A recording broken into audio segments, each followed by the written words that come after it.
Les bruits de ma ville est un podcast qui traite des sujets dont l'objectif est de nous éclairer sur l'impact de l'Évangile dans le monde.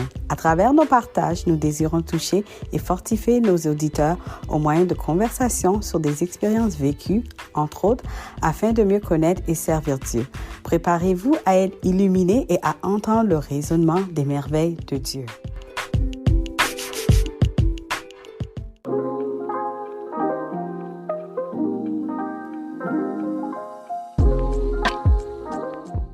Bonjour Cindy, comment allez-vous? Bonjour, ça va? Et vous? Ça va très bien, merci. Merci encore d'avoir accepté de venir au bout de ma ville pour un autre épisode et de m'accompagner. Donc, pouvez-vous vous présenter et nous parler de votre parcours en quelques mots? Oui, alors donc moi c'est Cindy Kwache. Donc je suis d'abord fille de Dieu, comme j'aime bien dire, avant toutes les autres casquettes, parce que c'est la base de toute chose. Mhm. Je suis aussi épouse depuis bientôt 6 ans. Cet été, ça va faire 6 ans à Franklin. Je suis maman de 2 enfants, donc mon aîné Vicky qui a 3 ans et demi et le petit dernier qui a 8 mois, bientôt 9 mois. Et entrepreneur aussi, donc dans tout ce qui est l'univers des médias, parce que j'ai été mannequin en agence pendant 10 ans, mais je crois qu'on va en parler pendant l'interview. C'est ça. Et servante de Dieu, voilà. Oui. J'utilise, on va dire, mon expérience du milieu de la beauté et surtout la parole de Dieu pour réconcilier les femmes avec elles-mêmes, si je peux résumer globalement, mais je sais qu'on va rentrer en détail. C'est ça, Donc, exactement. On va voilà un aussi peu qui parler je de suis. votre livre et tout ce que C'est vous ça, faites maintenant. Donc, à quel c'est moment ça. avez-vous compris que votre appel allait au-delà du mannequinat et de l'image extérieure? Honnêtement, déjà, en fait, comment je suis rentrée dans le mannequinat, c'était pas un rêve par rapport à souvent ce qu'on a l'habitude d'entendre, les parcours de mannequins, de Miss. Enfin, les gens ont cette pensée que souvent on rêve de ça depuis toujours, alors que pas forcément. La plupart que je connais, c'était pas qu'elles rêvaient, c'est juste à un moment, la vie, Dieu pour moi a placé ça sur leur chemin. Et moi, c'est comme ça. Le mannequinat, en fait, est venu à moi. Je voulais vraiment pas l'être. Moi, j'étais vraiment intéressée par tout ce qui est sport, parce que je faisais du sport de haut niveau, enfin, haut niveau. Je faisais de l'athlétisme pendant 8 ans et je faisais les championnats de France et j'avais pour objectif vraiment de rentrer en équipe de France et de faire, d'être athlète, quoi. C'était Mhm. vraiment ça mon objectif. Mais il faut savoir que j'avais pas du tout confiance en moi. J'avais pas d'estime de moi-même. J'étais très blessée, très timide aussi, beaucoup de la blessure du rejet. Et quelque part, les photos ont été thérapeutiques pour moi. Donc, avant d'être mannequin, j'ai commencé en faisant des photos comme ça, avec l'époque Skyblog. Je ne sais pas si Oui, il y en oui, a je connais. voilà, qui connaissent. Donc, Oui. c'était l'époque Skyblog. J'étais au lycée en seconde. J'avais mon blog, hein, comme la plupart. Et en fait, je prenais des photos pour alimenter le blog, mais c'était juste pour moi, pour m'amuser. Et à force de faire ces photos, j'ai remarqué que c'était comme une façon de mettre des mots Mhm. MOTS sur des mots MAUX. En fait, il n'y avait pas de parole, mais le fait de poser, ça libérait finalement de mon corps un certain rejet de moi-même, influencé par l'enfance, par des blessures que j'ai pu vivre dans l'enfance. Et c'est comme ça que j'ai pris goût, on va dire, à la photo. Mais ça s'arrêtait là. Pour moi, c'était juste thérapeutique. Et finalement, j'ai été repérée, comme Dieu fait rien en vain, Ouais. par une représentante de la marque L'Oréal Paris. Donc, j'avais 18 ans à l'époque, OK. 18-19 ans. Et c'est de là que tout est parti. Alors, elle m'a juste proposé un shooting pour le lancement d'une gamme euh, pour les Antilles à l'époque. Mhm. Donc, j'ai accepté. Mais pareil, hein, sans ambition de me dire je vais en faire carrière. Mais voilà, finalement, un shoot, on en voit un autre. Et je me retrouve sur Paris dans tout ce processus. Et Paris égale capitale de la mode.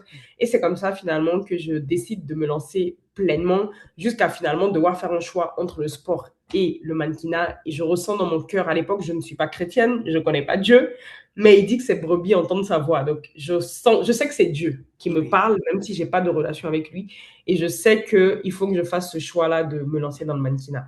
Donc, c'est comme ça, en 2015, je trouve une agence. Après beaucoup de difficultés, c'était pas simple parce qu'il y avait beaucoup de dictates de beauté, métis, qui rentraient pas dans les codes. Il fallait être extra mince. Quand bien même j'étais très, très mince, c'était pas assez pour eux. Mais je rentre finalement parce que je crois que Dieu avait son projet. Et c'est finalement quand je commence le métier, au fur et à mesure, comme je disais, j'ai eu tellement de difficultés déjà pour entrer en agence. Et une fois même que je suis entrée dans l'agence, bah, j'ai été confrontée aux réalités en fait du métier, les dictats de beauté, les attentes surréalistes qu'ils ont des femmes finalement, donc quoi on doit, les codes, les standards. Et même sans connaître Dieu, je pense que ma mission, elle avait déjà commencé. En fait, moi, je le dis souvent que des fois, il y a plein de non-chrétiens qui sont dans leur mission. C'est juste qu'ils ne vont pas atteindre le niveau où ils sont censés, parce qu'il n'y a pas la dimension prophétique, on va dire, mais j'étais déjà dans mon appel quelque part, parce que directement, j'ai compris, il y a beaucoup de choses qui ne me plaisaient pas, on va dire, du métier, que j'avais envie de casser, en fait. Il y avait beaucoup de codes que j'avais envie de casser, et c'est comme ça que j'ai commencé, et directement, j'ai créé une association. Je crois que c'était un an et demi après mon entrée en agence, une association qui avait pour but justement de valoriser et de prôner les beautés noires et métissées. Ça a commencé comme ça au début. Parce que c'est souvent les femmes noires et métissées, malheureusement, qui subissent le plus de clichés et stéréotypes dans cette industrie. Toutes les femmes d'ailleurs, mais on va dire que nous, c'est encore plus. Et à l'époque, là encore, ça a évolué aujourd'hui, mais à l'époque, en 2000, ça semble pas si loin que ça, mais en 10 ans quand même, il y a eu des évolutions. C'était en 2015, 2017. Aujourd'hui, ça a évolué, mais à l'époque, c'était encore plus difficile. Et j'ai vraiment commencé comme ça. Et dès le début, donc, j'ai compris que ce que je voulais apporter, c'était pas juste d'être mannequin, mais c'était d'avoir un vrai message profond. Et après, dans ce processus-là, j'ai rencontré le Seigneur. Il s'est révélé à moi. Et donc, il s'est révélé à moi en février 2016. Et quand il s'est révélé à moi, c'est après ça, désolé, comme ça fait longtemps, c'est un peu décousu, mais c'est après ça que justement, j'ai eu à cœur de créer l'association. Même si j'avais tout ce message-là en moi, il se révèle à moi, après il me met à cœur donc cette association-là, mais où je comprends vraiment que je dois devenir le message avant de pouvoir... parce qu'au début, j'avais compris toutes ces choses, donc je mettais en avant, je faisais des shootings, je mettais en avant les femmes afro-métissées, mais moi-même, je ne vivais pas forcément le message dans le sens où j'étais encore blessée. Et c'est dans ce processus-là, en fait, que j'ai compris qu'il fallait que je guérisse d'abord pour pouvoir passer à un autre niveau d'impact et faire comprendre aux femmes noires et métisses principalement, mais pas que, toutes les femmes, que oui, on a beaucoup été stéréotypés de par aussi notre histoire commune, l'esclavage et tout ça, mais bien avant aussi la réalité spirituelle derrière.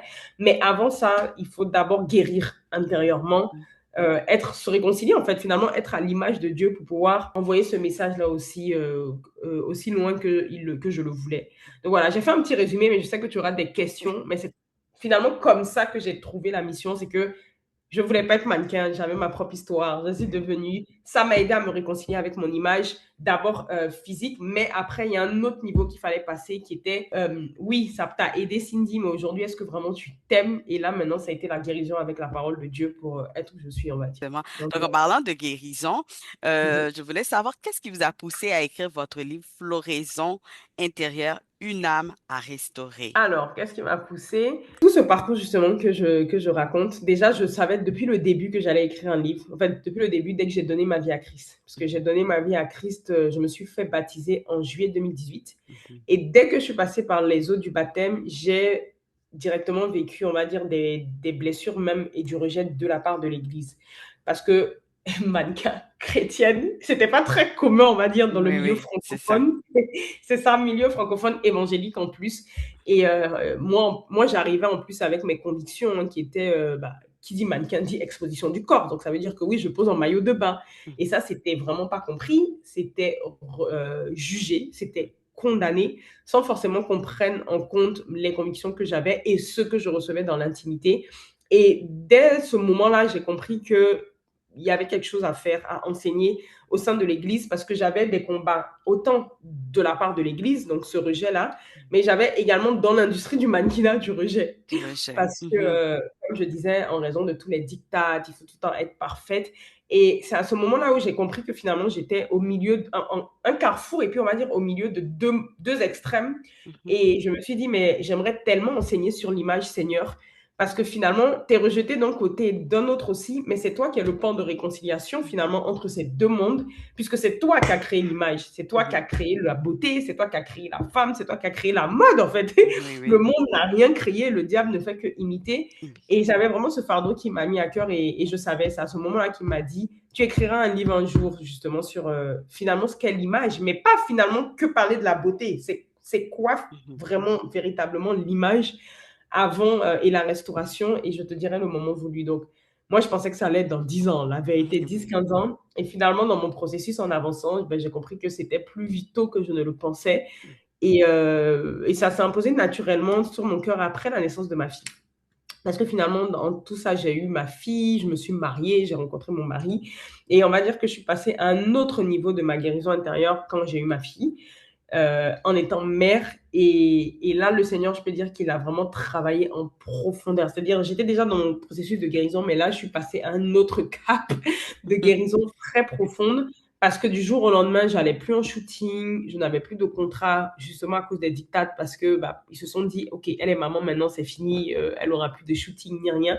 Donc du jour au lendemain, plus rien. Et je l'ai vécu très mal, parce que c'est là où Dieu est venu me montrer comment je me définissais. Je n'en avais même pas conscience, mais j'étais beaucoup dans j'existe si je suis visible. J'existe si j'ai des acclamations finalement quelque part. Et là, du jour au lendemain, tu te retrouves juste mère au foyer, clairement, qu'on se le dise.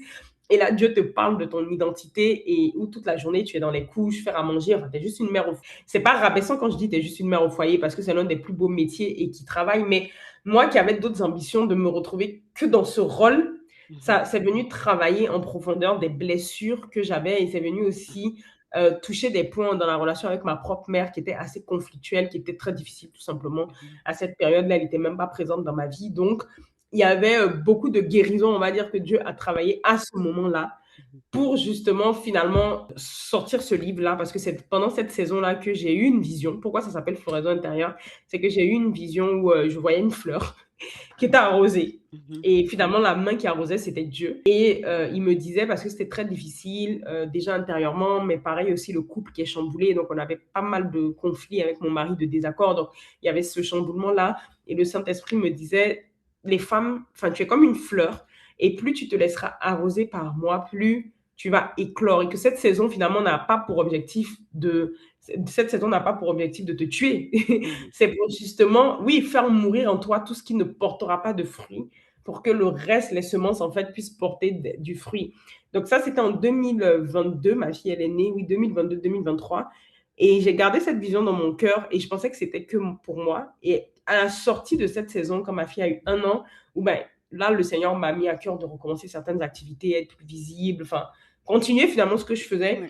Et c'est là où il m'a rappelé cette vision parce que j'avais de plus en plus de femmes, on va dire, qui voyaient mes photos sur les réseaux, qui voyaient quand je postais, qui me disaient « Mais Cindy, t'es rayonnante, qu'est-ce que tu fais ?» et autres. Mais la plupart, elles s'arrêtaient à l'apparence. En fait, elles s'attendaient à ce que je leur donne des conseils de « Achète tel maquillage, fais ci ». Voilà, des trucs finalement liés à la beauté extérieure, physique. Et moi, j'avais cette énorme frustration-là parce que je me disais « Mais Seigneur, elle me résume finalement à mon apparence physique, à ma beauté parce que j'ai été mannequin, parce que je suis influencée aussi par les standards de la société où voilà, je suis métisse, j'ai des cheveux bouclés. C'est un peu ce genre de beauté, on va dire, qui est valorisé, mais elles ne savent pas que finalement, cet éclat que j'ai, ça n'a rien à voir avec ça. C'est tout le travail intérieurement que tu as fait qui me permet aujourd'hui de rayonner. Oui, je ne vais pas mentir, il y a ce talent de beauté, mais ce qui fait qu'aujourd'hui, je suis éclatante et qui les attire, parce qu'il y a énormément de belles filles. Il y en a même plus belles que moi. Mais pourquoi finalement, à chaque fois, ce qui revient, c'est tu es éclatante, ton secret, et quand tu leur parles de leur âme, de leur guérison, ça colle pas quelque part, tu vois.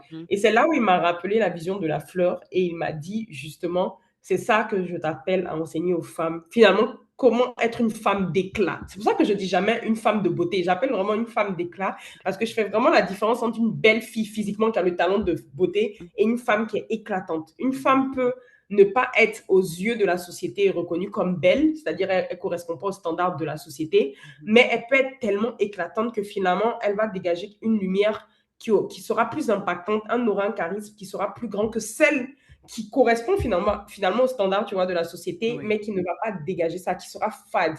Et je pense que quand j'étais blessée, c'était ça en fait. C'est que oui, j'étais belle, mais j'étais fade. Et à partir du moment où Dieu m'a réconciliée, je me suis réconciliée avec moi-même, là, ma beauté, oui, a pris une autre tournure, mais c'est pas que je suis devenue plus belle. C'est que finalement, comme Moïse, quand tu passes du temps avec le Seigneur, il y avait cette aura-là.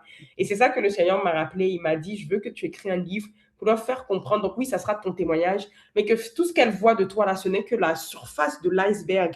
Mais il y a eu un vrai travail qui a été fait, une vraie guérison Guérison. intérieure qui serait faite aujourd'hui à l'extérieur. Donc, c'est un peu l'idée du, du Du livre. livre, c'est C'est ça? ça. C'est bon. Donc, dans votre parcours, qu'avez-vous dû désapprendre pour mieux vous redécouvrir? Casser beaucoup de, bah, ce serait, si on doit en parler là, on en a pour 3 heures. Oui, Mais oui. en bref, voilà, j'ai dû casser beaucoup de pensées limitantes, hein, comme Mhm, ce que la Bible appelle les forteresses de pensée, mais on va dire les pensées limitantes, tous les mauvais fondements aussi sur quoi j'avais basé, tu vois, même ma carrière, tout ça a dû être démoli pour finalement rebâtir sur le roc quelque part. Parce que comme j'ai dit, j'ai commencé le mannequinat, j'ai commencé ma mission, mais je n'avais pas Christ. Oui, oui. je savais que j'étais conduit, mais je n'avais pas fait encore de lui le roc, la Mhm, fondation stable. Donc, il a fallu vraiment tout déconstruire pour mhm, rebâtir avec lui. Oui, même s'il était la source qui m'a conduit jusqu'à là depuis le début, maintenant me faire comprendre ce que c'est que d'avancer avec lui. Donc là, on parle de mannequinat, mais c'est pareil dans tout, parce que même mon parfait. mariage, tout, voilà, ça a été finalement ça. Je voulais savoir comment une femme peut-elle reconnaître qu'elle est en processus de transformation et non en échec. Donc, dans ce processus-là, comment avez-vous su le reconnaître pour vous-même ou une femme, comment elle va savoir qu'elle est en transformation? Alors déjà, ouais, il faut vraiment pas qu'elle pense qu'elle est en échec. Je pense que c'est parce que la société nous vend tellement un modèle de réussite que lorsque on voit qu'on tâtonne, qu'on a encore des problématiques de l'âme, on a l'impression d'être en échec. Mais justement, le but de mon livre, ça parle du processus. Donc, c'est le processus finalement vers la meilleure version de soi-même parce que c'est vraiment le message le plus profond que je veux que chaque femme retienne. S'il y a une chose qu'elle doit retenir de mon discours, c'est cette phrase: «Et si le processus était la plus belle part à la promesse?» Mhm, pour dire que ta guérison ne se fait pas du jour au lendemain. mhm, C Pendant enfin, je sais pas, on a tout un parcours. oui, Si tu as été blessé toute ta vie, je sais pas, pendant 30 ans, par exemple, c'est à 30 ans que ton processus, il commence ou même à 15 ans, que sais-je. Mais ça a été quand même 15 ans de ta vie que tu vas te déconstruire et c'est pas en 1 an, c'est pas en 2 mois. mhm, Ça prendra le temps que ça prendra. Je dis effectivement, ça peut être très rapide à partir du moment où tu ouvres ton cœur, parce que moi, ça a été rapide quand tu mhm, ouvres ton cœur, mais il y a quand même tellement de détails, tellement de mhm, façons de penser que Dieu t'y travaille, que ça va prendre le temps. Et justement, le processus de guérison, tu vas passer par des moments où tu auras l'impression que c'est tellement difficile, donc que tu échoues. Tu auras l'impression de ne pas avancer, voilà. Tu auras l'impression de tâtonner. Il y aura des moments comme ça, mais ça ne veut pas dire que tu es en échec. À partir du moment où tu prends conscience que tu es en train de guérir, ça veut dire que tu marches, tu marches. Et comme la Bible dit, le juste peut mhm, tomber 7 fois, il se relève. Donc, je pense que le plus important, c'est qu'elle soit déjà dans ça, en fait, dans cette démarche de oh, je suis dans la guérison. C'est raison. plus là où ça change tout. Parce que, effectivement, si elle n'est pas dans ce processus-là, bon, là, il n'y a rien à dire. Là, elle aura toutes ces pensées-là. Mais à partir du moment qu'elle est dans ce processus de guérison-là, elle ne peut Mhm, pas être en échec parce qu'elle marche vers le but. Donc, elle sera intentionnelle. Elle va vouloir faire des pas de foi. Elle va vouloir faire les choses différemment et mhm, de comprendre qu'il y aura des saisons où ça sera comme je dis dans mon livre, il y a des saisons sèches. Il y a des saisons où tu as l'impression que tout ce que tu fais, ça ne porte pas de fruits oui. en vrai. Mhm, C'est vraiment sa floraison mhm, intérieure, c'est les saisons aussi.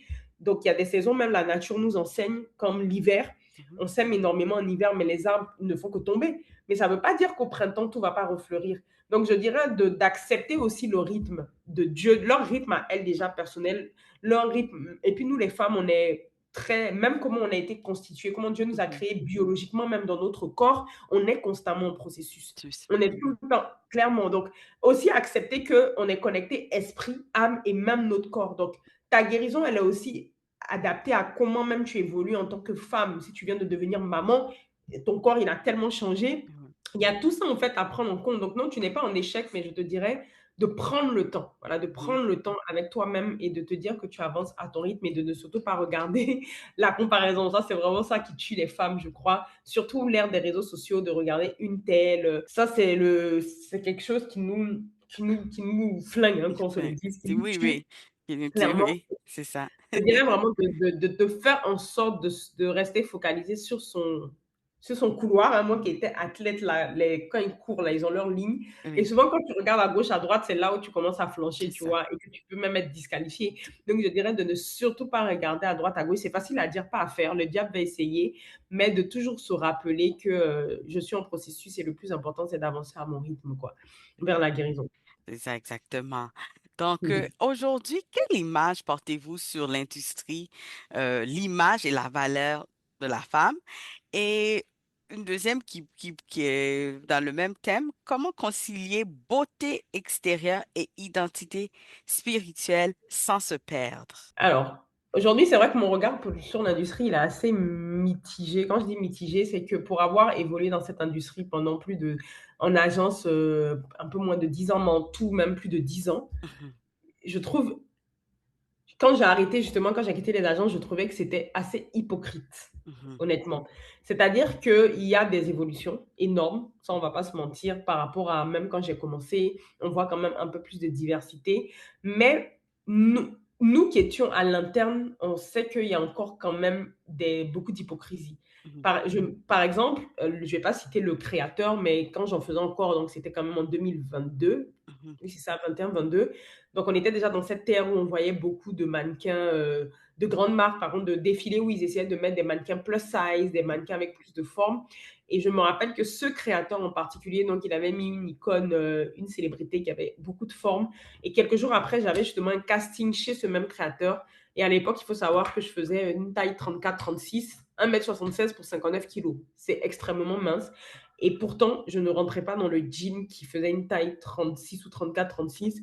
Je n'arrivais pas, ça bloquait. Donc, c'est un exemple palpable pour vous dire que je trouve ça assez hypocrite, où à l'extérieur, pour le grand public, on va dire, bon, voilà, il y a de la diversité, on met un peu plus de femmes par-ci, par-là. Mais nous, en interne, on sait que c'est pas tant, enfin, il y a encore des clichés. Et même jusqu'à aujourd'hui, l'année dernière, il y a une des mannequins que je suivais qui a justement fait aussi un coup de gueule sur les réseaux, où elle disait que même le monde de l'influence, c'est pareil, hein. C'est la même chose, surtout en France. Moi, je parle pour le cas de la France, même si je trouve que ce métier, mondialement, il y a une part d'hypocrisie. Mais on va dire que là, je vais m'arrêter surtout, j'ai le plus exercé en France. Je vais te donner un exemple. Les événements influence, on va toujours avoir les mêmes têtes quand c'est des noirs. mhm. C'est-à-dire, on connaît les influenceuses Oui, noires qui oui. cartonnent, on va dire. On connaît les influenceuses métisses qui cartonnent, mais pourtant, on n'est pas toutes comme elles. Et gloire à Dieu qu'on nous présente ces femmes-là. Mais je veux dire que je ne vais pas on va pas toutes se sentir représentées par une qui est censée nous représenter toutes. Toutes. Et c'est un peu, voilà, c'est un peu ça la problématique. Et c'est ce qu'elle disait justement, cette mannequin. Elle expliquait qu'elle a créé son agence pour accompagner justement aussi les influenceurs et mannequins, mais les influenceurs noirs métissés. Et elle disait, mais à chaque fois qu'il y a des événements presse, c'est toujours les mêmes types c'est toujours les mêmes noms que vous nous sortez. Vous n'allez jamais sortir une autre qui, elle aussi, se démarque et elle aussi Mhm, un vrai univers. Donc, je trouve quand même assez hypocrite, comme je le dis, c'est que ça avance, mais c'est quand ça les arrange, ils choisissent bien. Et moi, quand j'ai arrêté, donc il y a à peine 2 ans, en 2024, quand j'ai arrêté avec les agences, parce qu'aujourd'hui, je compte continuer. Il y a des saisons, juste là, je me concentre sur mes activités parce que je développe tout. Mais sinon, le monde de la photo fera toujours partie de moi et je vais continuer les photos. Mais déjà, même quand j'ai arrêté avec les agences il y a 2 ans, c'était toujours les mêmes choses, c'était toujours les mêmes problématiques. C'est que ils ont quand même leur modèle. J'arrivais en shooting en 2024, on ne pouvait pas me coiffer. C'est-à-dire qu'ils ne savaient pas coiffer mes cheveux. Je devais les démêler moi-même. On est quand même sur des grandes marques que je préfère ne pas citer les noms. oui. Donc, ça avance. Merci, avant, on n'en voyait pas. Donc, de plus en plus, on commence à en parler sur les réseaux. Et je pense que c'est là où les réseaux ont une force incroyable. C'est-à-dire que nous, on arrive à justement, tu vois, comme ce que je suis en train de faire, parler, Mhm, dénoncer. Ça, vraiment, de plus en plus de femmes l'ont fait. mhm, Mais c'est vrai que pour moi, ça avance, mais bien trop lentement. Donc, mhm. il y a une prise de conscience et je pense que ça va continuer. Mais dans le fond, on est tous unanimes quand même, la plupart, que il y a encore du boulot, on va dire. Et c'est là où je pense que mon regard chrétiennement fait la différence et je vois la réalité spirituelle quelque part, que ce n'est pas que naturel. Il y a Mhm. quand même une réalité spirituelle qui fait qu'aujourd'hui, ça avance, mais pas comme ça devrait. Donc C'est ça, voilà. exactement. Mais comment Ça sera la concilier, première. oui, Voilà. c'est ça. Comment concilier beauté extérieure et identité spirituelle sans se perdre? Parce que parfois, la beauté, même quand on est chrétien, hein, la beauté extérieure prend beaucoup de place. Des fois, on est tellement attiré par tout ce que, on va dire, toutes les modes, tout ci et tout ça. Donc, comment faire attention pour pas se perdre et pour pas tomber dans, on va dire, la surconsommation, en fait? Parce que c'est un vrai problème. Ah oui, totalement. Oui. Totalement. Mais c'est une très, très bonne question. Je l'aborde d'ailleurs dans mon livre aussi, je crois, dans le chapitre 9. En tout cas, je parle un peu de ça. Mais déjà, moi, c'est vrai que c'est vraiment le cœur un peu de tout ce que je fais du côté de l'Église, on va dire. C'est vraiment d'aider les femmes chrétiennes à trouver l'équilibre entre leur beauté extérieure et finalement leur foi, leur chrétienté, parce que Mhm, je trouve qu'il y a deux extrêmes dans l'Église. Il y mhm, a d'un côté toutes celles qui, trop dans l'excès, moi je trouve, c'est-à-dire mhm, que même certains leaders, sans vouloir manquer de respect, mais c'est une réalité, c'est beaucoup les extensions, c'est beaucoup les faux ongles, c'est beaucoup les faux cils, c'est beaucoup le paraître, voilà. mhm, Et d'un autre côté, un autre extrême, tu as également toutes les femmes chrétiennes qui finalement ont rejeté quelque part leur féminité, c'est-à-dire qui ne prennent même plus soin de leur corps, qui ne prennent même plus soin de leur peau, qui culpabilisent même d'être féminines. Mais mhm, pourquoi? Parce que aussi quand elles l'ont été, l'Église leur a fait comprendre que c'était pas bon, que c'était péché, que c'était X ou Y. Donc on a ces deux extrêmes-là, mais finalement, qu'est-ce que la Bible dit? Et moi, que ce soit de mon parcours, que ce soit des études bibliques que j'ai pu faire, que j'ai pu analyser, Dieu n'est pas contre finalement mhm, les artifices et il n'est pas, en fait, et il n'est pas pour non plus aussi qu'on se rejette comme certaines le font leur féminité. Donc finalement, le plus important, c'est de trouver cet équilibre-là. Et cet équilibre-là, il passe aussi par les intentions du cœur. c'est C'est ça. comme par exemple quand l'apôtre Paul, il enseigne aux Corinthiens et qui dit aux femmes qu'il ne veut pas qu'elles se vêtissent de certaines tenues et qu'il ne faut pas qu'elles mettent même de mèches et qu'on sort. En fait, ça ne veut pas dire que ces choses-là sont mauvaises. C'est parce que dans ce contexte-là, Mhm, c'était des femmes, en plus c'est le livre de Corinthe, je crois que l'entité spirituellement, il y avait une idole. mhm, C'était de l'idolâtrie finalement, leur physique, donc c'était leur Dieu. Là, c'est mauvais quelque part. Donc tout vient des intentions du cœur. C'est aujourd'hui comment tu te vois, si je veux faire plus simple, c'est comment tu te vois, comment tu considères ton corps. Le corps est le temple du Saint-Esprit. À partir du moment où mon corps est le temple du Saint-Esprit, bien sûr que je dois faire attention à tout ce que je porte. Je dois faire attention en fonction de l'endroit où je vais, qui est-ce qu'il y aura. Est-ce que ça va choquer certaines personnes? Par exemple, quand moi je posais un maillot de bain dans mon industrie, ça ne choquait pas les gens. Et quelque part aussi, je savais sélectionner le type de vêtements. Je demandais toujours à Dieu, en fait. Il fallait que j'ai la paix, il fallait que ce soit élégant, raffiné, pour ne pas justement que finalement ce que ça dégage, ça soit, comme tu dis, quelque chose qui ne reflète pas la gloire de Dieu. Mais mhm, au contraire, il fallait que même si je devais poser un maillot de bain, ou en sous-vêtements, il fallait que ça reste classe et élégant et que ça puisse refléter la gloire de Dieu. Chose qui peut choquer certaines personnes qui ne comprennent pas. Mais ça, après, on n'est pas là pour essayer de convaincre les gens, on va dire. mhm, mhm, C'est Dieu qui le fait.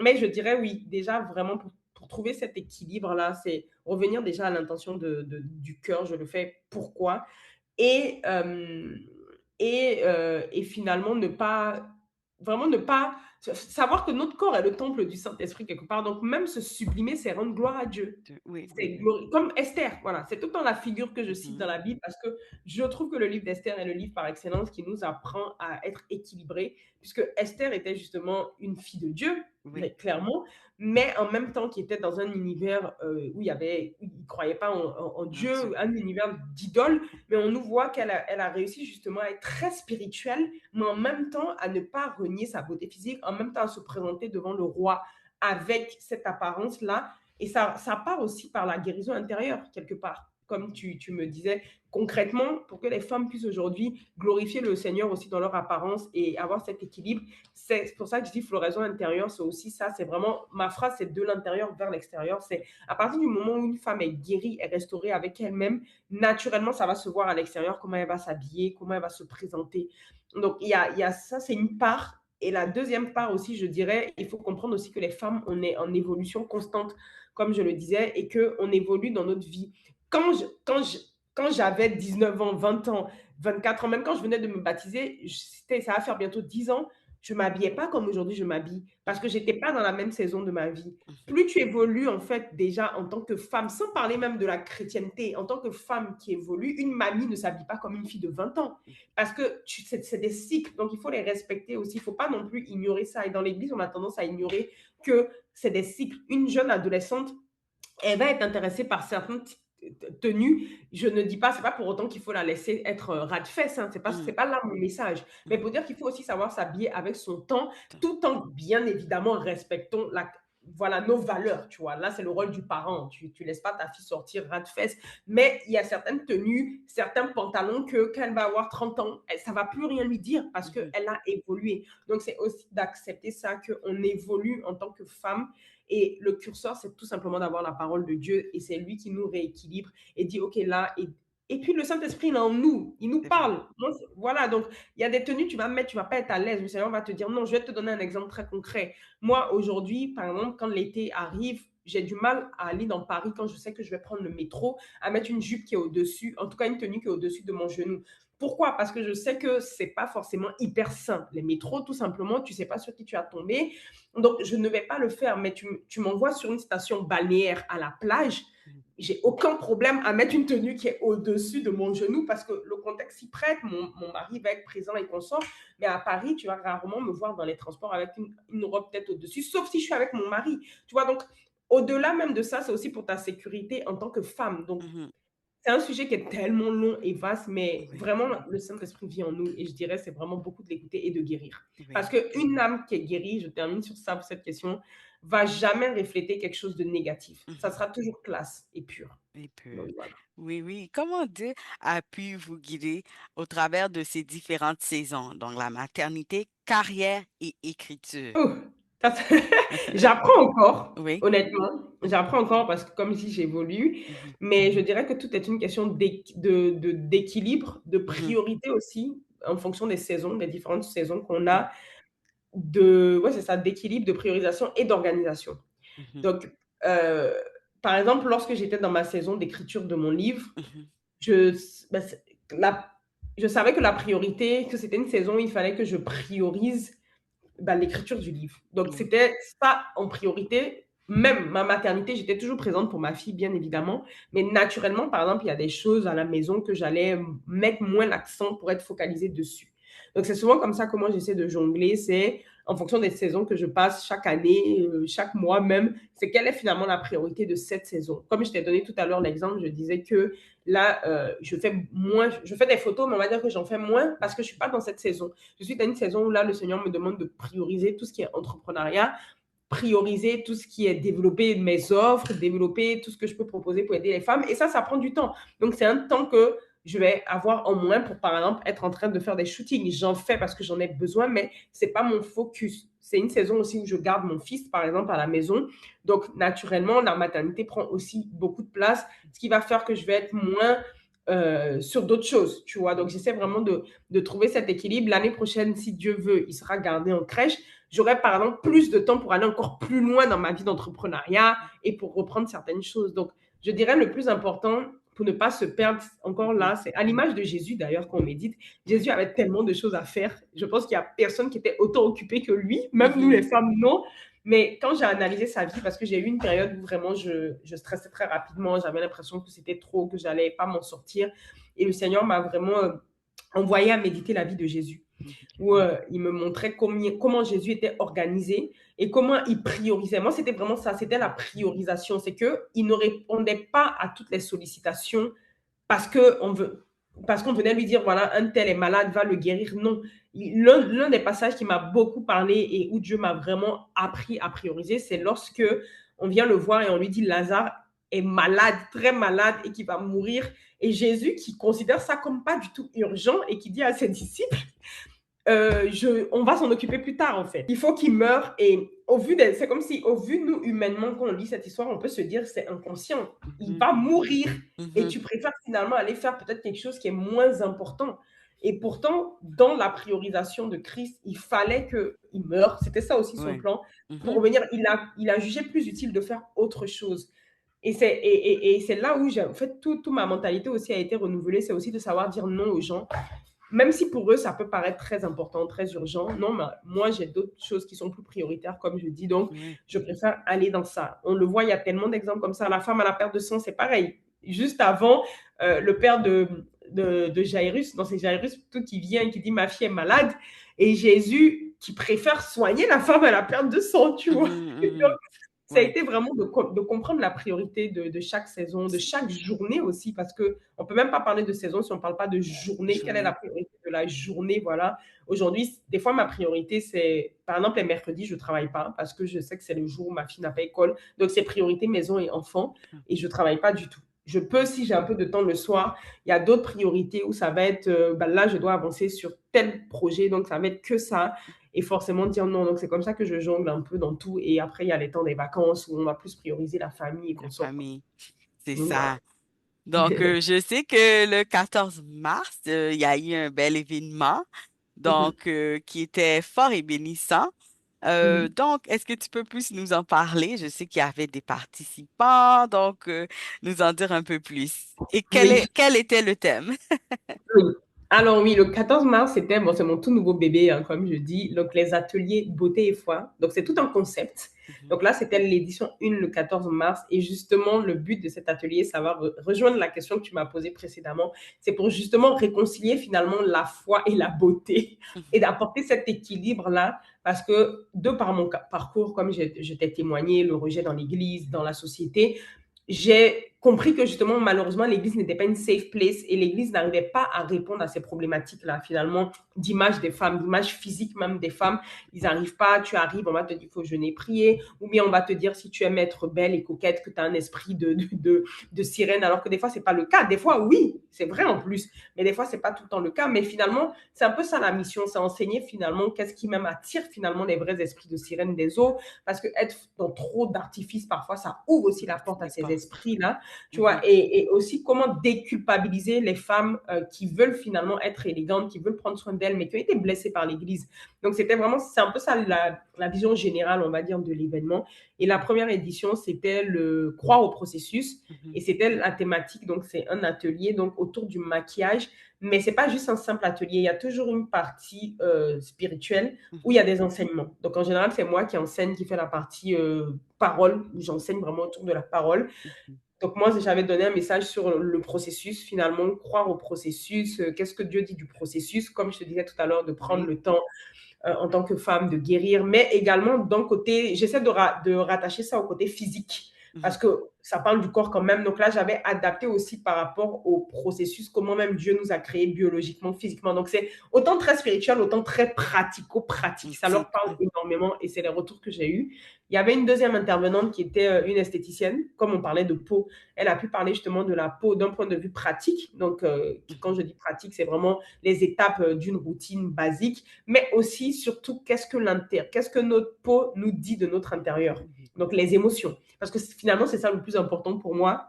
Donc là aussi, elle a pu animer et il y a eu pas mal de déclics. Et après, la deuxième partie des événements, c'est toujours la mise en pratique, on va dire. Donc là, mhm. l'atelier même, où là, ils ont eu une maquilleuse professionnelle, donc qui a pu vraiment leur expliquer. Donc j'essaie vraiment justement tout ce message de l'intérieur vers l'extérieur, de le faire sur... là, c'était une demi-journée, mais je me suis rendu compte que c'était pas assez. Et ce Mhm. qui est beau, c'est qu'après ces journées, parce que je reçois encore des témoignages, la plupart m'envoient des messages où ça va au-delà de juste leur aspect physique. Mhm. C'est par exemple, un témoignage qui m'a vraiment marqué, mais positivement. Elle n'allait plus à l'église depuis très longtemps. Et Mhm. après l'événement, elle a remis ses pieds à l'église parce qu'elle a compris qu'il fallait pardonner à l'église. Voilà, donc Oui.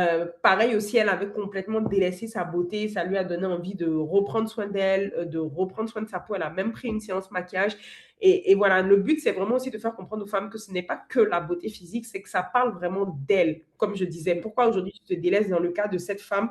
C'est parce qu'elle avait tellement été blessée par l'Église, parce que quand elle avait été coquette, on lui faisait comprendre qu'elle n'avait pas le droit, qu'elle pouvait être une occasion de chute, qu'au final, elle en voulait à l'Église et elle s'est complètement délaissée. Mais en se délaissant, finalement, c'est elle qu'elle a abandonné, c'est tout d'elle, tu vois, son aspect physique parlait de sa blessure. Mhm. Et le fait d'être venu à cet événement que Dieu a utilisé nos bouches avec les intervenants, les échanges pour toucher là où ça devait toucher, ça l'a ramené finalement vers Dieu. Et c'est mon objectif ultime, comme je dis, c'est comme il dit, tout pour la gloire de Dieu. C'est que derrière cette problématique d'image que tu as, qu'elles puissent comprendre que c'est beaucoup plus profond. Et c'est même finalement la déconnexion avec Dieu qu'elles ont et qu'elles doivent juste reconnecter pour vraiment comprendre qu'il est la source aussi de leur beauté et de pardonner et de se détacher finalement de tout ce que l'Église a pu leur dire. Mais comme je dis que je comprends sans comprendre parce que il y a tellement eu d'idées reçues que beaucoup ont blessé sans s'en rendre compte, on va dire. Sans se rendre Donc compte, voilà. c'est ça. Donc, Ben, en voyant tout ce que vous disiez et puis l'événement, je sens que beaucoup ont été guéris, en fait. ouais. Même si, même si vous n'avez pas reçu tous les témoignages, mais au travers de ce témoignage, cette personne a été guérie. Et Dieu travaille au travers de nous pour guérir ou même pour toucher d'autres de manière différente. C'est ça. C'est Donc, ça. c'est ça. Et pour terminer, est-ce que vous avez d'autres projets à venir? L'un des projets que j'ai vraiment à moyen long terme, c'est carrément de créer une école autour de l'image Mhm. des femmes, donc qui serait là sur vraiment du long terme, je ne sais pas, peut-être un an. On verra comment Dieu va conduire, mais vraiment là, on ira en profondeur de, pas que l'aspect physique, comme Mhm. j'ai dit, mais finalement, une école de mentorat. C'est Mhm. vraiment tout ce que Dieu m'a enseigné et il continue de m'enseigner. C'est vraiment le faire sur une certaine période d'au moins un an, donc où on va en profondeur, où on met les bases pour finalement refléter cette image-là extérieure. Donc, il y a ça. Il y avait aussi une chaîne YouTube que j'avais, enfin, j'avais deux chaînes YouTube, mais que c'est comme je dis, hein, question de saison, là, depuis 3 ans, c'était pas la priorité, donc je postais pas du tout. J'aimerais bien revenir dessus parce que si on me suit, on sait aussi qu'il y a beaucoup l'image dans mon appel, mais beaucoup la maternité aussi. Mhm. Tu vois? Oui, oui, Donc, oui. j'aimerais justement revenir et partager un peu plus sur tout ce qui est la maternité parce que finalement, quand on parle d'estime, ça touche aussi à la maternité quelque part. Et donc, j'aimerais vraiment partager notamment aussi avec la relation que je bâtis avec ma fille, enfin avec mes enfants, les clés justement que je peux donner à une maman pour aider dès l'enfance à ce que les enfants aient une forte estime d'eux-mêmes parce que ça commence dès l'enfance et qu'ils aiment, c'est pas quand ils ont 20 ans. Là, aujourd'hui, justement, on rattrape. Dieu m'utilise aussi pour rattraper ce que souvent il n'y a Mhm. pas eu dans Mhm. l'enfance, mais ça peut être évité, même si oui, on va être tous blessés, mais il y a des bases que les parents peuvent mettre qui peuvent être évitées. Donc là, c'est de reprendre déjà ma chaîne YouTube avec cette thématique, mais aussi faire des vidéos autour de tout ce que je partage sur l'estime de soi, sur l'image, sur vraiment le côté spirituel hein, que Dieu me mettra à cœur. D'accord. Donc voilà, là c'est les deux que je peux dire qu'il y a encore plein d'autres projets, mais on va dire que là, qui C'est ça, viendront certainement dans les mois à venir, c'est ces deux projets-là. qui sont proches. Donc, quel message aimez-vous laisser aux personnes qui nous écoutent aujourd'hui? Un message peut-être pour les encourager. Alors, j'ai beaucoup de choses à dire, hein, donc qu'est-ce que je peux dire? Je dirais vraiment déjà que ça semble bateau, mais avoir vraiment conscience de l'amour que Dieu a pour eux. Mhm. Parce que je pense que beaucoup de personnes, et Mhm. notamment de chrétiens aussi, n'ont pas conscience de leur valeur parce qu'ils n'ont pas forcément conscience de l'amour que Dieu a pour nous. Comme il le dit, il a tant aimé le monde qu'il a donné son Fils unique. Mhm. Donc, peu importe en fait ce qu'on a fait, peu importe tellement loin qu'on est dans le péché, la grâce sera bonde. Et c'est vraiment d'accepter finalement cet amour-là, d'accepter si vous sentez que Dieu tape à la porte, frappe, ou même de faire un pas vers lui parce qu'il n'attend que ça. Et je dirais que c'est vraiment le début, le commencement de votre meilleure vie. Je le dis vraiment, le monde nous fait croire qu'on a bien vécu, mais quand on vit bien, mais non, non, non, non, non. Moi, c'est vraiment quand j'ai connu Christ que j'ai compris que Mhm. j'étais pas en train de vivre, en fait. J'étais en train de mourir, parce que si on n'a pas Christ, c'est la mort, finalement, quelque part. On peut faire plein de choses, mais ne pas être dans la vie, finalement. Et être dans la vie de Christ, c'est faire les choses, même par petits pas, mais vraiment qui ont un impact beaucoup plus grand. Donc, je dirais, ouais, prendre vraiment conscience de l'amour de Dieu et voilà, s'approcher de lui en toute simplicité, Un peu. sans masque, sans parce que je pense que c'est aussi beaucoup de personnes ont cette pensée que Dieu est un Dieu tellement lointain, il faut Mhm. faire, il y a beaucoup de dogmes, non. Lui parler comme je suis en train de parler là en fait, en Mhm. simplicité comme vous êtes. Venez comme vous êtes, comme j'aime dire, Oui. comme chez McDo et le Seigneur va transformer vos vies, quoi. Oui, oui, Vraiment. Pas sans certainement. épreuve, je ne vais pas mentir, mais en tout cas, c'est le chemin aussi qui mène à vraiment cette vie abondante, je dirais. Merci beaucoup, Cindy. Où est-ce qu'on peut te suivre et voir où il y aura le prochain atelier? Mmh. Laisse-nous savoir où on peut te suivre. Alors oui, donc déjà sur mon Instagram, hein, c'est là, on va dire que je partage le plus Cindy Kwaki. Je pense Mhm. que tu peux mettre au pire, en Oui, bio quelque oui, je part. mettrai. Mhm. C'est ça, donc c'est essentiellement là, hein, que je partage tout. Mhm. Je pense que ap et s'ils me suivent sur les réseaux, ils auront accès à tous les autres, on va dire. Il y OK. aura, dans ma bio, il y a mon site internet après, Image Unique et même toutes mes chaînes YouTube que je vais reprendre, ça sera à partir de là. Donc OK. voilà. D'accord. Merci beaucoup. Merci encore une fois d'être venu au bout de ma ville. J'ai beaucoup, beaucoup appris. Et puis, je sais que Dieu est là pour t'utiliser pour aider les femmes et celles à venir aussi. Merci beaucoup. Merci.